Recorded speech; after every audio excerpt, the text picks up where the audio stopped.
for the thank yous for Creative Europe, but also for the future.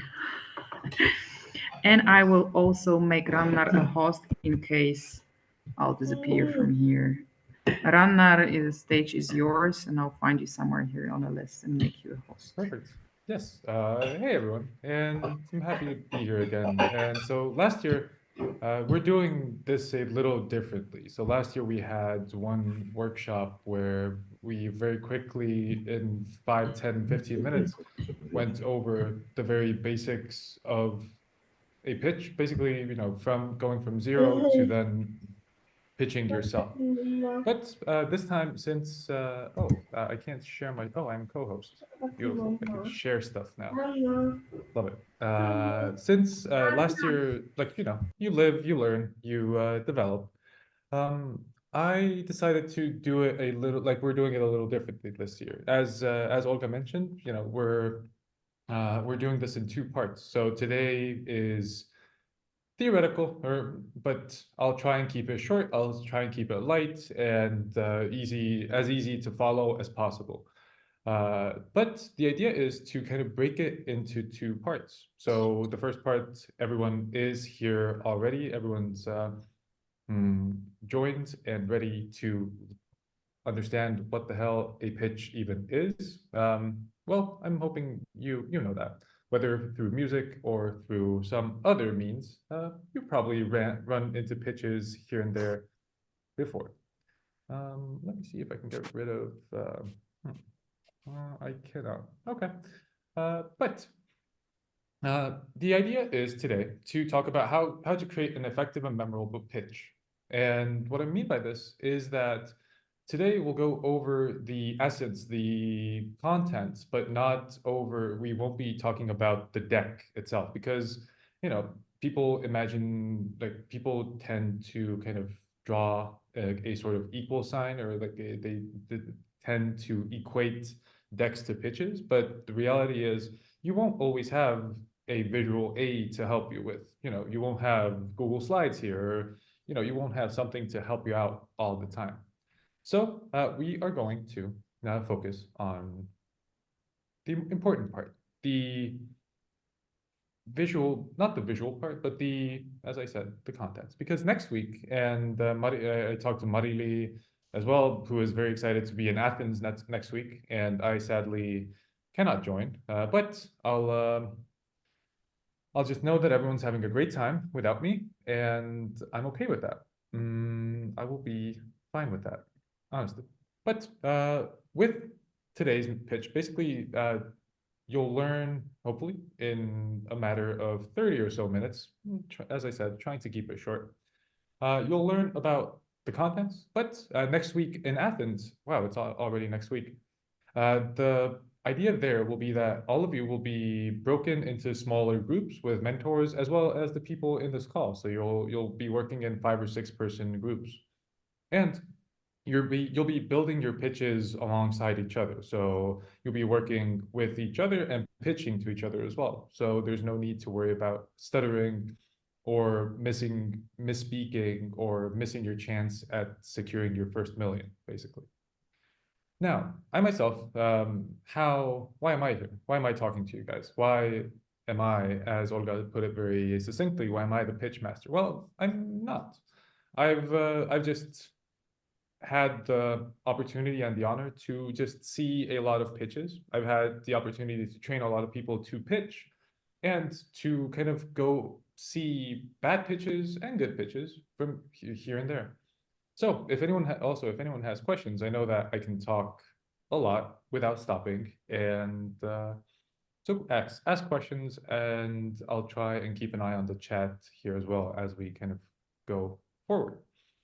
But as I started before, we're not focusing on the visual today. There are enough resources, articles, videos, and other things online for me to waste you guys' time over to go over. If you Google how to put together a pitch deck, I'm guessing, the Google results go on and on and on.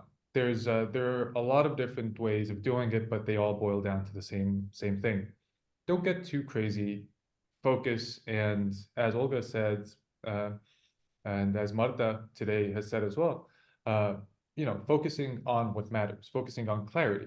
So the clarity part is what we will be focusing, or what's on center stage today. Because even the most beautiful slides won't land you the investment but what you need is substance. But how do you go from having a decent deck to a killer kit? How do you go to, what do you need to do before you have this deck, before you have the slides, before you know what you're presenting? So we'll be focusing on the difference between good pitches and pitches that get you investments. And before getting started with the official part, I implore everyone to kind of work along. And so this is why I'm trying to keep it short, is also because, this whole thing has a kind of built-in homework mechanic or mechanism in it, where, you'll get the tools today and you'll also have time to work on this, but you can work on it on your own terms and in your own time. But what's the difference between a great pitch and a pitch that gets funded? Well, especially in the early stages, I think it is almost impossible to know where you're going to be in 5 years' time. It's as horrible of a question at a job interview as it is during a pitch. After pitching, someone asks you, where are you in 5 years' time? Oftentimes we come up blank because we are so focused on the here and now. We're focusing on what we're doing and what's in front of us. But investors, all kinds of incubator and accelerator mentors, as well as grant committees, appreciate a strong vision. So that's why I think the first thing to do when you're thinking about your product, consider whatever it is that you're doing. It can be a hardware product, it can be a software product. I've tried to keep it general here to kind of fit everyone. So pick a lane. And what I mean by pick a lane is that when putting your pitch together, before even you start putting your pitch together, consider, sorry, it's allergy season and I'm allergic. So before putting your pitch together, consider where you are today and where you want to be in 5 years' time. Now,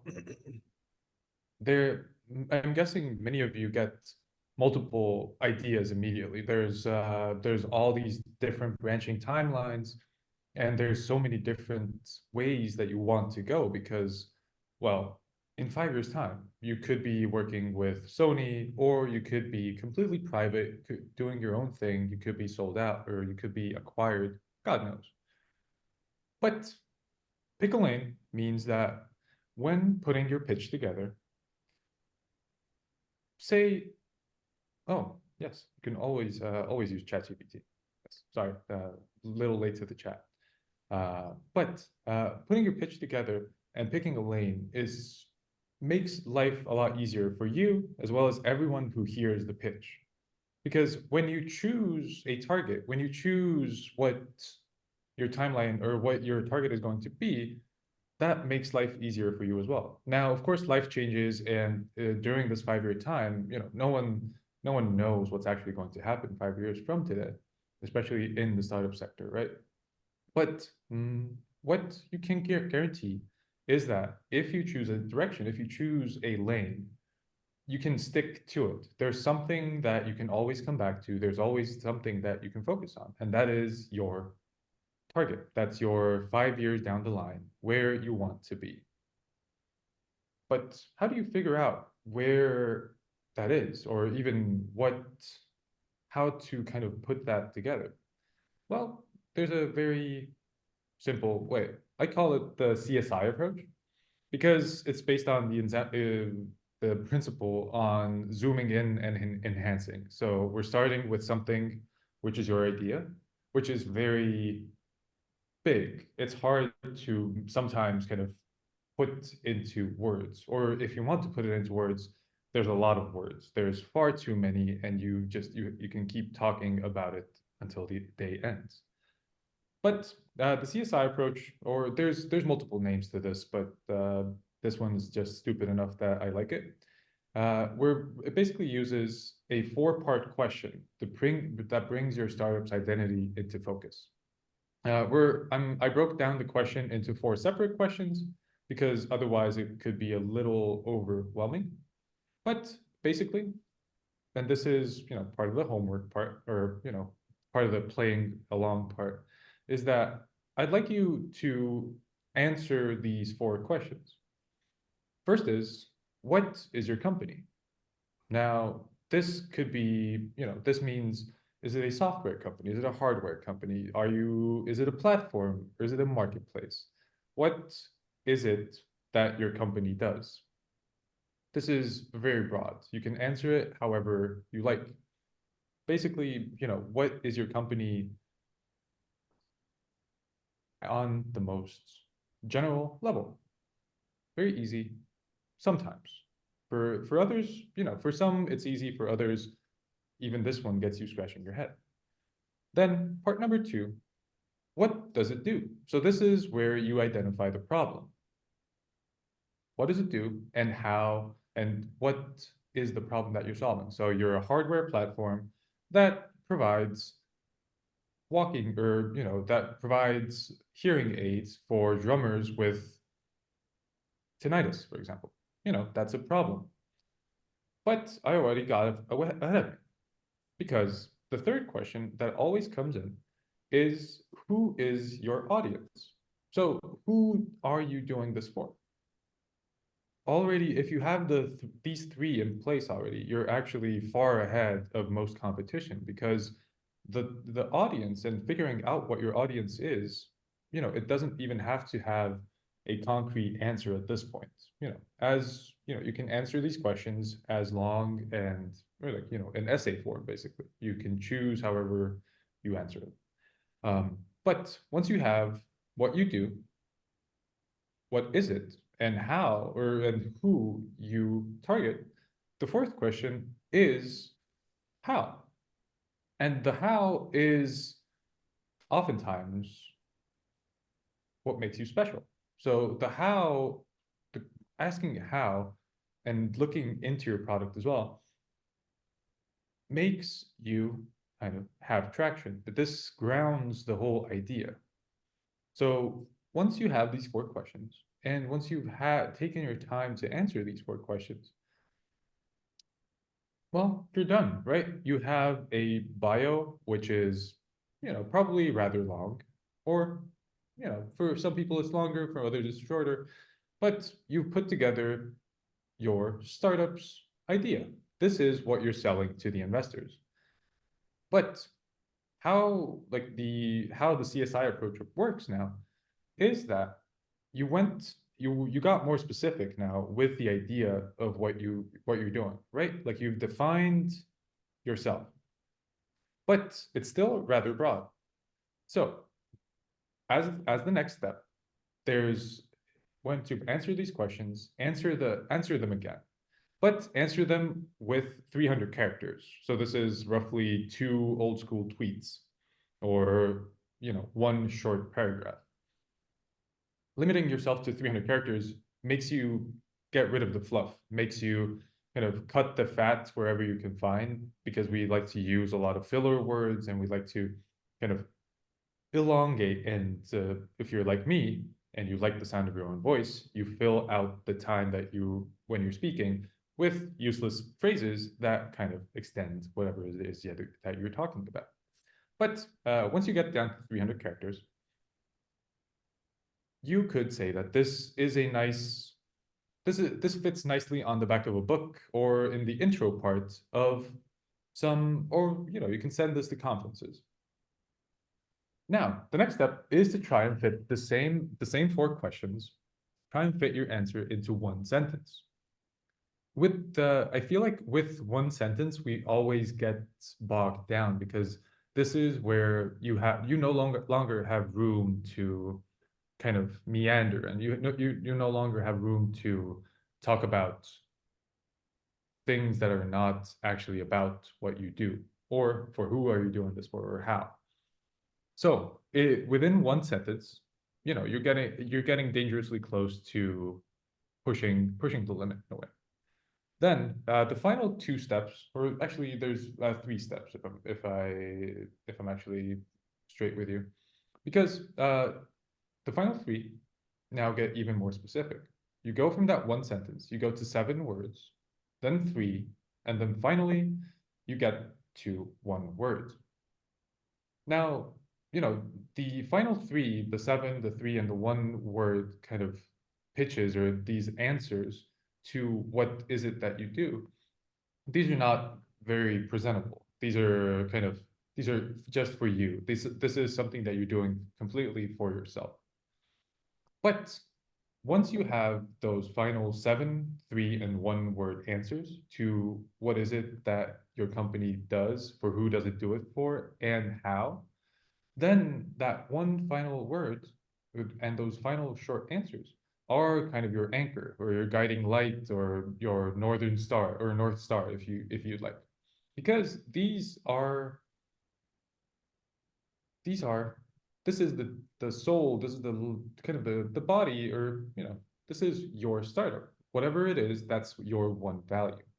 And this, after like completing this little challenge or this little exercise, you'll also, I find, like at least working with the startups that we have in-house and in or around the ecosystem, I find that it helps ground yourself and it helps you understand it better for yourself as well. Because oftentimes, I'm sure that many of us have written projects for either like your Creative Europe or many different projects.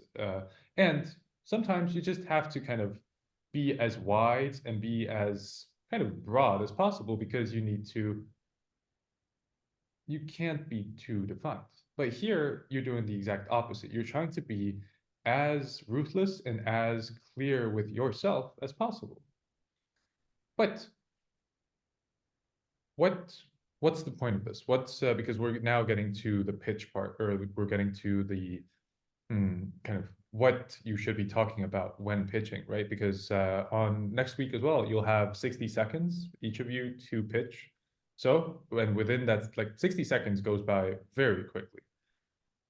So, these final, like basically once you answer and once you have these, the shortest answers, so the 7, 3, and 1 word answers, these are things that we should be shining through on every single one of your slides or in every single point that you make. They should come back somehow to what it is that you're trying to say. But to help you guys along, I also have a different way of kind of approaching this. And this, again, I'm not reinventing the wheel because our attention spans are getting shorter and shorter as time passes. So the one sentence pitch was created in the early 2010s, I think right about the time that Vine was also popular, because our attention spans are on average, shrinking down to 6 to 10 seconds. And within those 6 to 10 seconds, if you meet a founder, if you meet a mentor, if you meet an investor, you generally won't have 60 seconds to pitch to them. You have the first 10 seconds to make them interested. And that oftentimes means that you have one sentence or you have a very limited amount of resource to give to kind of make them understand what it is that you're doing, why they should be interested. So this one sentence pitch, which again wasn't created by me. It was the Founder Institute, and there was an economic professor who kind of helped workshop this template, and you'll find different versions of this template all over the internet. But this is once you manage to write this little thing down. So basically, fill these 5 blanks. You'll have basically created the business card for your pitch. So the teaser before the whole thing. This is something that should get whoever it is that you're talking to excited about what you're doing. And if you're having trouble with this, it's understandable because this can feel very general. So throughout the whole workshop or like throughout this whole thing while I've been talking, I guess the one thing that kind of shines through is the KISS principle, which is keep it simple, silly. but it's more important here than it is anywhere else. You see that there's not a lot of room in these little blanks, and that's with on purpose because you don't want to fill these with long-winded sentences and a project description for God knows what. You want to keep it as simple as short and you want to use as little jargon or again filler words as possible.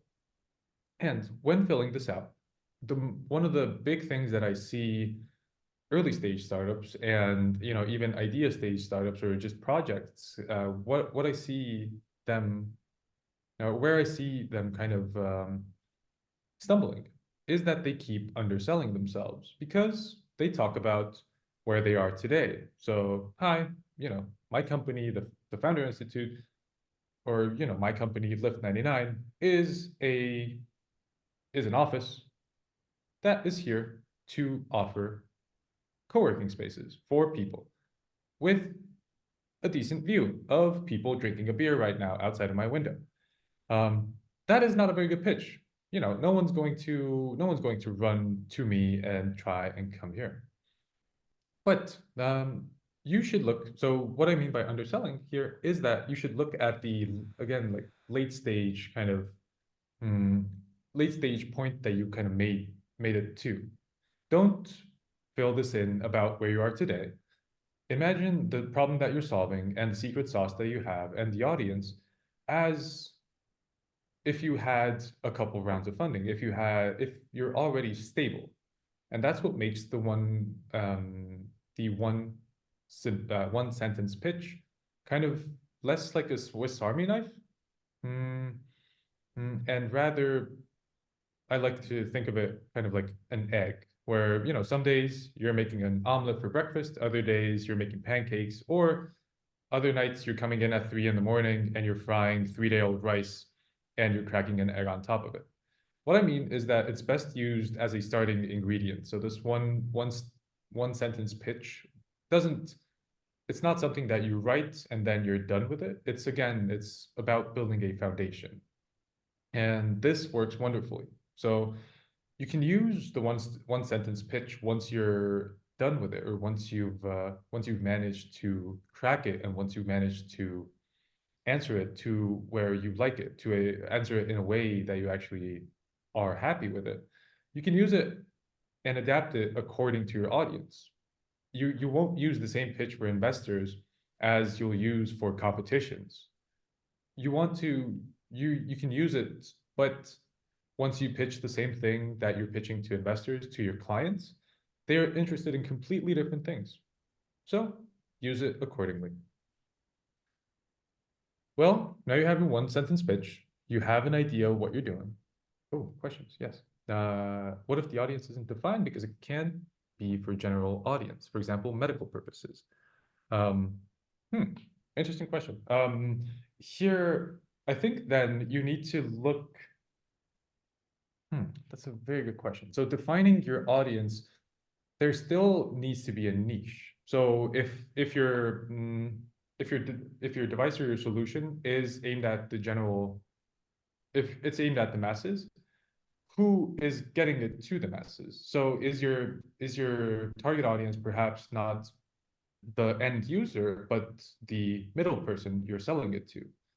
They maybe start looking, because there's never a general audience. There's in music, I remember from last year, we had a couple of great examples of companies that are specifically not targeting musicians, but they're targeting street musicians. They're not targeting classical musicians. They're targeting choir leaders, or they're targeting very specific groups. It's aimed at youth, but also can be used for adult people. So then, as you said, it's aimed at youth. So focus on that.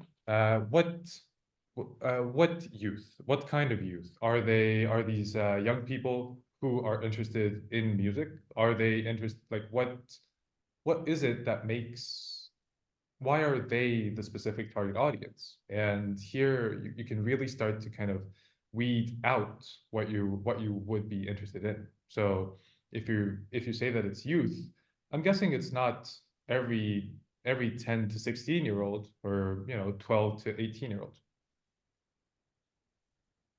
So there you go. That you already have something rather good. So it's young people that have a common point with adults.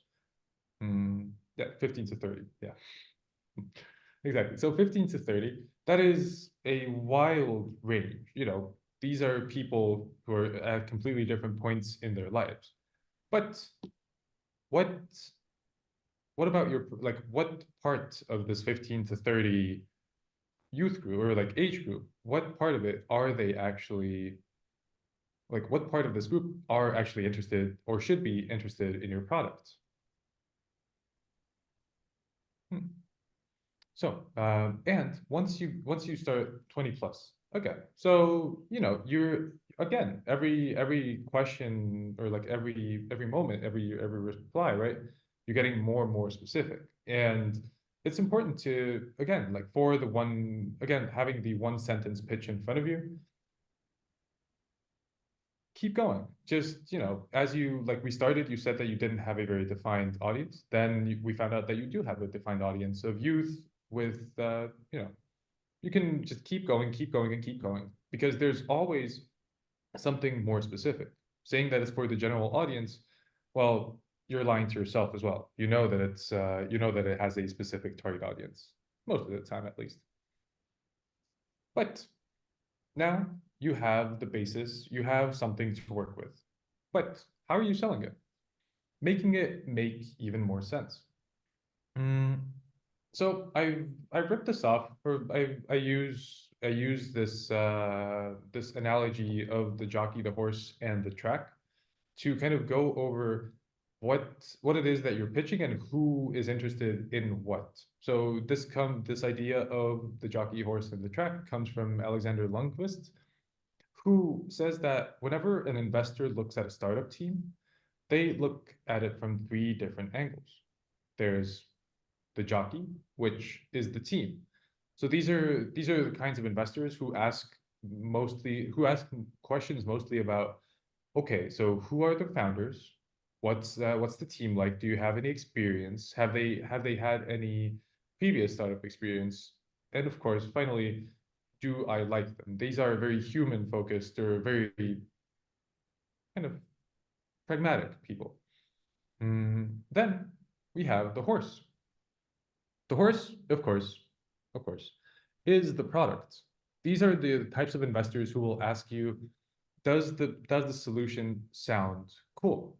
Does the thing that you're pitching have a specific target audience? Is it actually profitable? They ask a lot about the technology itself or the device or whatever it is that you're putting together or putting forth.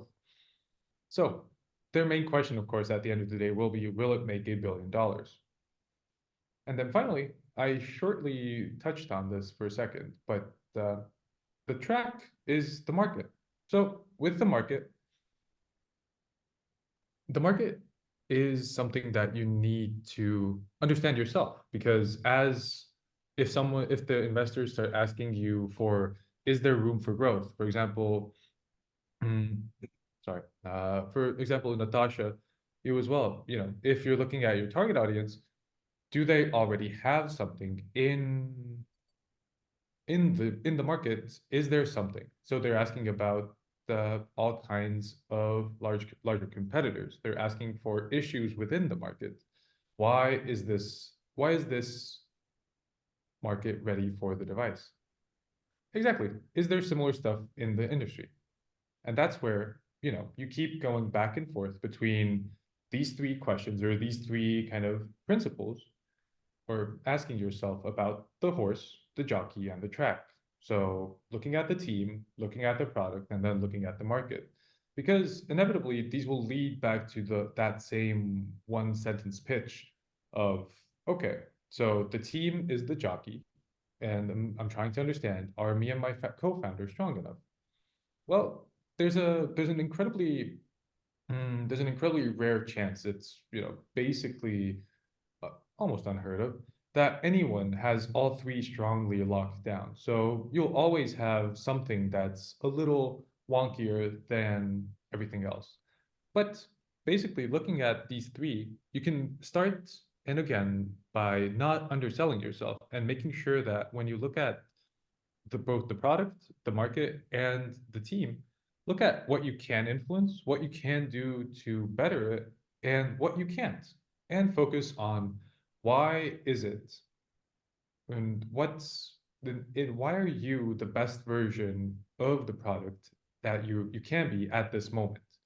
Maybe you don't have the best developer, like maybe the technical side is a little lacking, but why is the team strong, or why should someone believe in the product itself? Why, or maybe the market is just, it just has a clear empty vacuum. Focus on these things, and over time you'll find that it's like any pyramid or any kind of 3 point issue where you will always, once you start focusing on the team, you'll start losing focus off the track, or you'll start losing focus off the market, and the other way around. So this is a constant balancing game, but keeping these principles in mind, you will come out of this whole experience and this whole thing much better for it. Because after kind of scrutinizing and going over this so many times, it will get old. You'll basically wake up, or like even in the middle of the night, you can talk about your startup at the moment's notice. Whatever it is that you're doing, you have a clear vision for it. You have it whittled down to its bare minimum elements. But that's what it needs to be, because whenever you step on stage, whenever you step into a Zoom call as well to pitch something to someone, the first question and the only question that hides behind all these other strange questions, whether they're about team or the product or the market, is this clear? Because if there's no clarity, if something seems vague or broad or kind of undefined in a pitch, that is an immediate red flag for them, because they expect you to know exactly what it is that you're doing, who it is that you're doing this for, and why does this problem matter. There's this idea of kind of asking yourself, that is your problem on fire, or like, is what you're working on fire right now?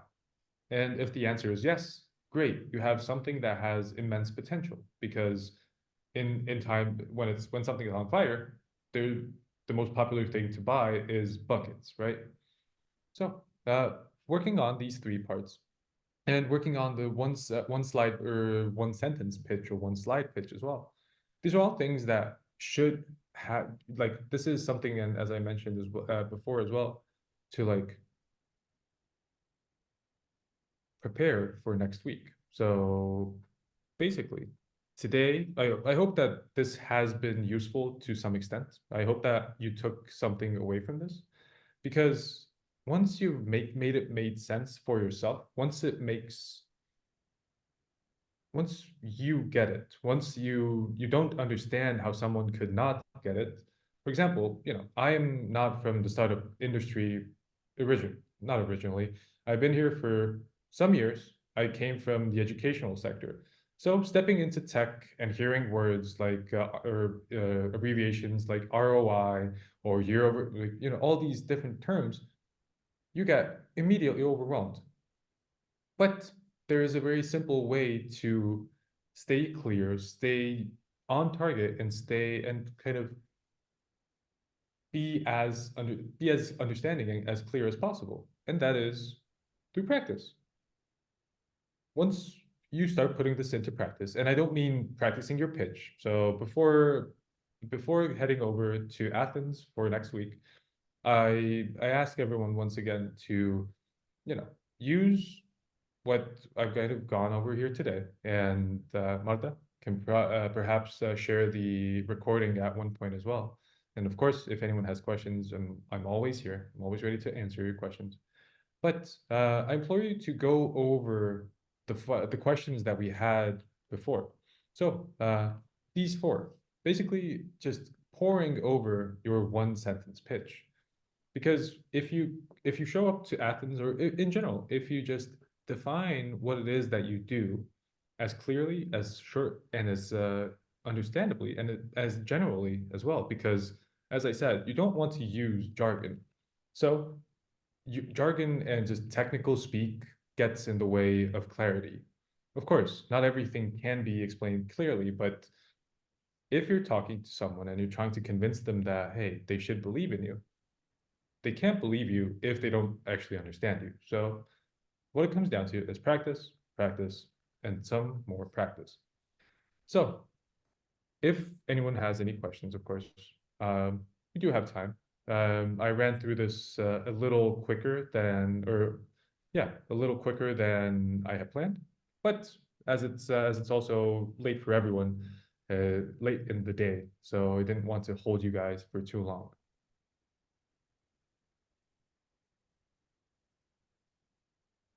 Yes, but yes, perfect question.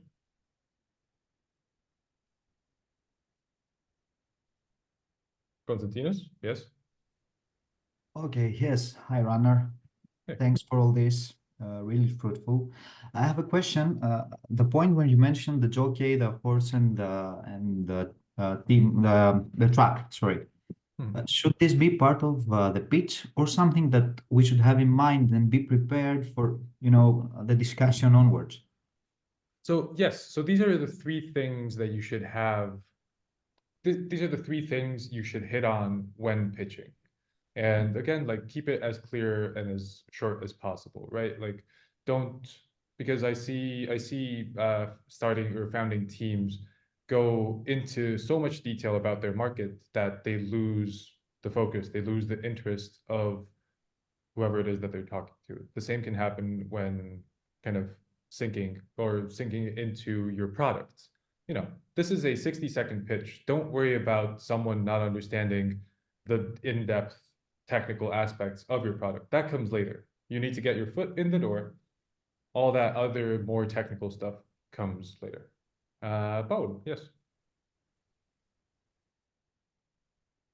Oh, seems you're muted. Yeah, all right, here. You said before that we need to pitch not with what we are today, but what we are in several years. So the first thing that I'm thinking about is to be too confident, like we will be the biggest and the best platform, blah, blah, blah. And maybe those words, there will be some words to avoid that they think, yes, of course, you will be the best of the world. So what things are there some pitfalls in there? Yes, I think that's definitely something that you can get carried away with because you are the one person or like your team, your founder, the people that you're doing this early stage thing with. It's very easy to kind of fall madly in love with what you're doing. So getting carried away with that. But I feel like yes, the main pitfall is if you stray a little too far away from realism. So if you can imagine these multiple timelines that are kind of branching, but once you pick one of them and once you pick that track, try and stay realistic. Yeah, of course. Like the idea is at the end of the day to be the biggest player on the market and to be like to do something that no one has ever done before.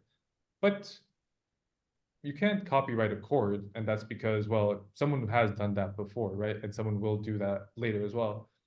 And so, yeah, I think the main thing here is to stay realistic, but at the same time, not pessimistic, because it's very easy to kind of,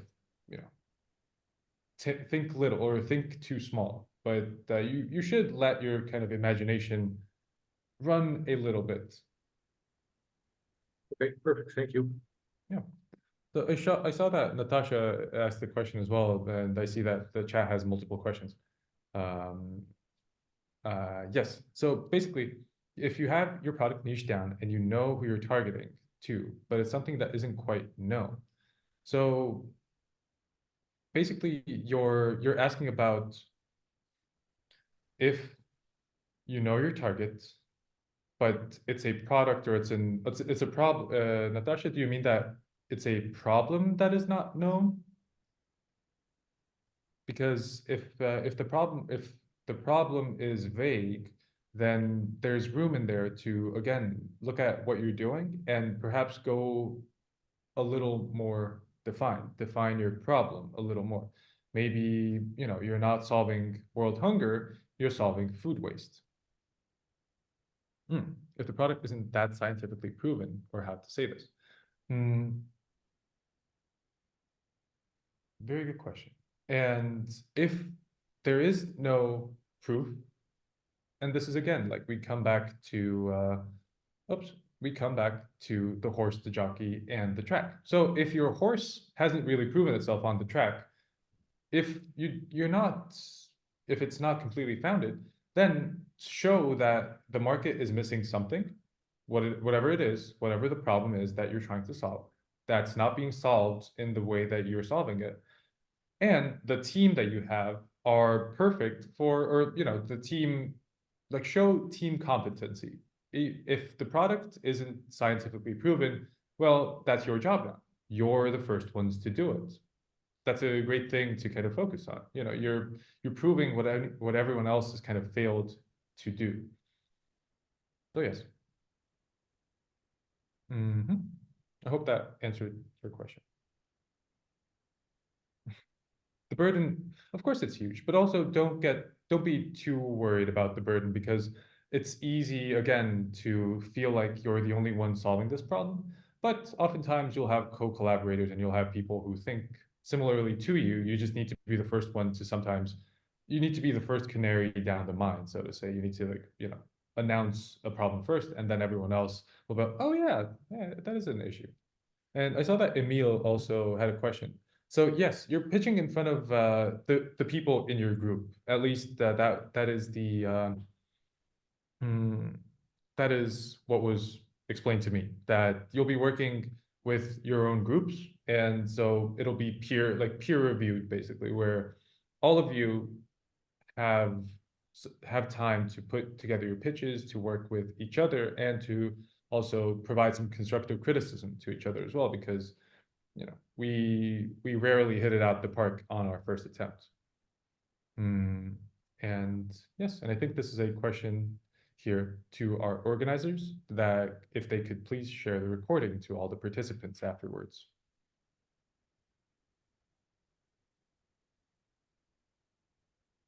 Yes.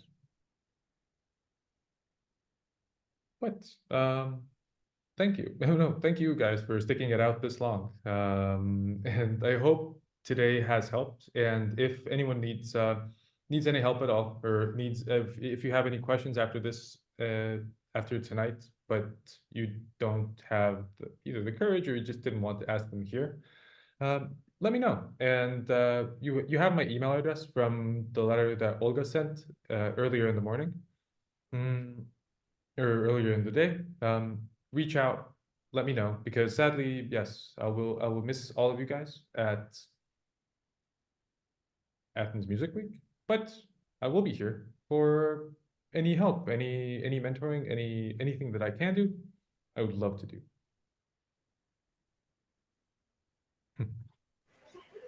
Thank you, Rannar.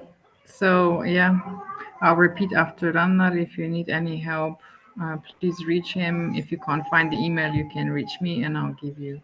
I'll connect you online. And yes, thank you for being here today. Thank you for your patience last week, and have fun during Athens Music Week. The weather will be splendid, the food will be amazing, and I'll envy you, but I have a festival exactly during the same time. So this year also, Rannar, I'll join you in this pain, and I'm not coming.